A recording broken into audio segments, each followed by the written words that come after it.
Hi friends, எல்லோரும் எப்படி இருக்கீங்க? நல்லா இருக்கீங்களா? இன்றைக்கி நம்ம அடுத்த பாட்டு தான் பார்க்க போகிறோம். அதுக்கு முன்னாடி நம்ம சேனலை நீங்கள் சப்ஸ்கிரைப் பண்ணாமல் இருந்தீங்கன்னா சப்ஸ்கிரைப் பண்ணிக்கோங்க. கீழே இருக்க பெல் பட்டனையும் கிளிக் பண்ணிக்கோங்க. வாங்க வீடியோக்குள்ளே போகலாம் ஃப்ரெண்ட்ஸ். நீங்கள் கதையை வந்து ஃபஸ்ட்டு முழுமையாக பாருங்கள். பார்த்தா தான் நான் வந்து என்ன கதையில் சொல்லியிருக்கேன் அப்படிங்கிறது புரியும்.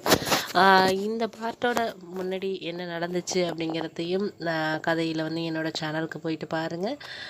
நிறைய வீடியோஸ் இந்த மாதிரியான கதைகள் வீடியோஸ் கண்டிப்பாக நிறைய உங்களுக்கு சூப்பரான ஒரு வீடியோஸ் வந்து வரும். அதனால் வந்து உங்களுக்கு பிடிச்ச வீடியோ நீங்கள் அதில் பார்க்கலாம். பிடிச்ச கதைகளை நீங்கள் வந்து அதில் கேட்கலாம். வாங்க இந்த கதைக்குள்ளே போவோம்.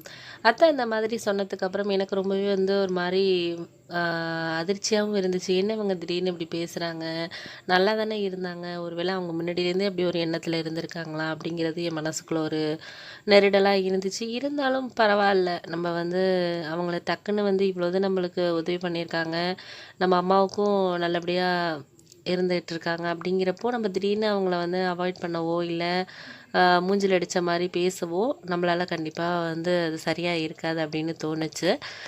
சரி அப்படின்னு சொல்லிட்டு நான் என்ன பண்ணேன், அவங்கள வந்து சரி அவாய்ட் பண்ண வேண்டாம், கொஞ்சம் பேசுவோம் அப்படின்னு சொல்லிட்டு அவங்கக்கிட்ட எப்போதும் போல தான் பேசினேன். ஆனால் அவங்க இன்னுமே வந்து என்கிட்ட க்ளோஸ் ஆகி வர மாதிரி தான் தெரிஞ்சு ஒரு சில விஷயங்கள்.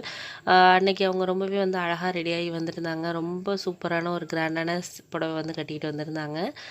அப்போ தான் நான் வந்து கேட்டேன், என்ன இன்றைக்கி இவ்வளோ கிராண்டாக வந்திருக்கீங்களே அப்படின்னு கேட்டதுக்கு, இதுதான் நான் புதுசாக எடுத்தேன், எப்படி இருக்குது அப்படின்னு சொல்லி கேட்டாங்க. ரொம்பவே நல்லாயிருக்கு, உங்கள் கலருக்கு இது ரொம்ப அழகாக இருக்குது அப்படின்னு சொல்லி சொன்னேன். அதை கேட்டோன்னே அவங்களுக்கு ரொம்பவே சந்தோஷமாயிட்டு, நீங்களே சொல்லிட்டேன்னா ஒன்றுமே கிடையாது, நான் வந்து நீ சொல்கிறதுக்காக தான் நீ கட்டிட்டு வந்தேன் அப்படிங்கிற மாதிரி அவங்க சொன்னாங்க. எனக்கு ஒன்றுமே புரியல, என்னடா இவங்க இதுவே மாதிரியே நினச்சிக்கிட்டு இருந்தாங்கன்னா அது வந்து வேறு விஷயத்தில் கொண்டு விட்டுரும் அப்படின்னு நினச்சிட்டு நான் வந்து என் மனசுக்குள்ளே வந்து ஒரு கஷ்டமான ஒரு மனநிலையாக இருந்துச்சு. இருந்தாலும் வந்து நம்ம அவங்கக்கிட்ட வந்து எப்படி நம்ம அதை சொல்கிறதுன்னு எனக்கு புரியலை. ஒரே குழப்பத்திலேயே இருந்துக்கிட்டு இருந்தேன்.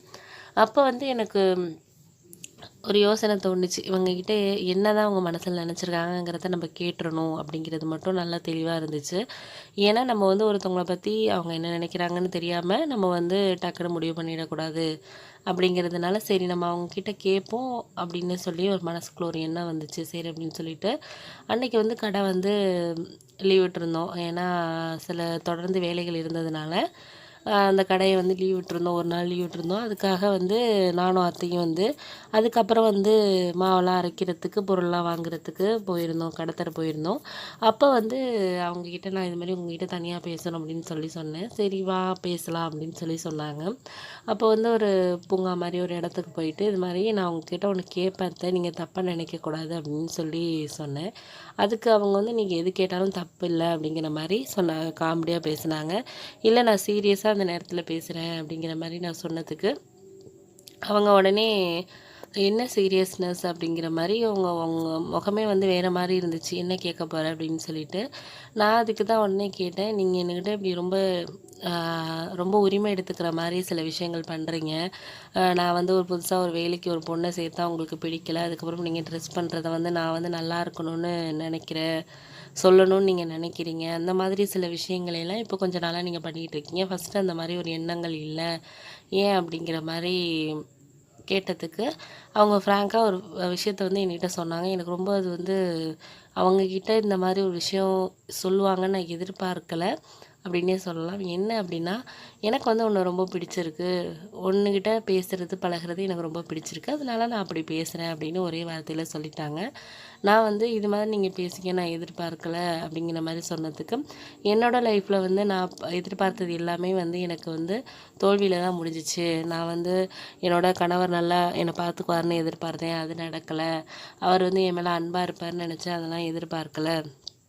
எதிர்பார்த்த எதுவுமே எனக்கு வாழ்க்கையில் கிடைக்கல. அவர் வந்து என்னை நல்லா பார்த்துக்குவார்னு நினச்சேன். அதை நம்பி தான் எங்கள் வீட்டில் வந்து என்னை வந்து மேரேஜ் பண்ணி கொடுத்தாங்க. ஆனால் வந்து அவர் வந்து அதிகமாக வந்து என்னை விரும்பவே இல்லை. அவர் கடமையே அவர் அப்படிதாங்கிற மாதிரி தான் இருக்கார். என் மேலே அவர் கொஞ்சம் கூட அன்பும் அக்கறைங்கிறது இல்லை, அவரோட சந்தோஷம் தான் அவருக்கு முக்கியமாக இருக்குது அப்படின்னு சொல்லிட்டு அவங்க ரொம்ப ஃபீல் பண்ணி அழுதாங்க. எனக்கு ரொம்ப கஷ்டமாக ஆயிடுச்சு. சரி அப்படின்னு சொல்லிட்டு நான் சொல்கிறேன், நீங்கள் வந்து தப்பாக நினச்சிக்காதீங்க, எனக்கு வந்து உங்கள் மேலே அந்த மாதிரியெல்லாம் ஒரு எண்ணம் இல்லை, அதனால் நீங்கள் இந்த மாதிரி பேசுகிறது எனக்கு ரொம்ப சங்கடமாக இருக்குது அப்படிங்கிற மாதிரி அவங்கக்கிட்ட நான் சொன்னேன்.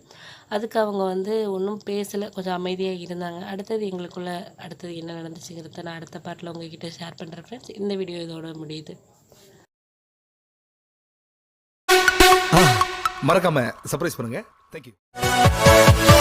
Yeah.